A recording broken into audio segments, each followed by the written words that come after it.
মান্না ভাইয়ের এলাকায়, সালাউদ্দিন ভাইয়ের এলাকায় আরো যারা যারা আছে, ওনাদের এলাকায় যদি আওয়ামী লীগের কোনো প্রার্থী নির্বাচনে দাঁড়ায়, আমার নিশ্চিত বিশ্বাস সালাউদ্দিন ভাইয়ের অনেক ক্ষমতা, ওনার নিয়ন্ত্রণ আছে ওনার দলের উপর, ওনার এলাকায় আমি জানি, তারপরেও নিয়ন্ত্রণ উনি রাখতে পারবেন না।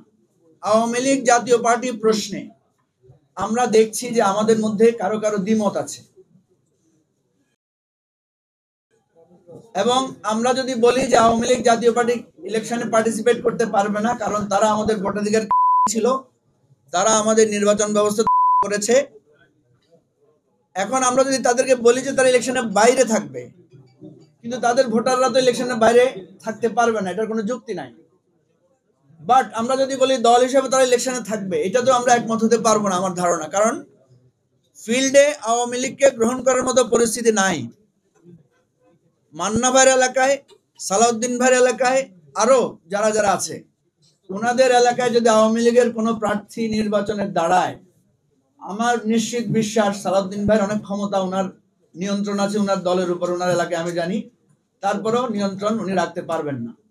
আওয়ামী লীগের লোকদের নির্বাচনী নির্বিঘ্নভাবে করতে পারার এই মুহূর্তে নিরাপত্তা দেওয়ার ক্ষমতা আমাদের কারো নাই।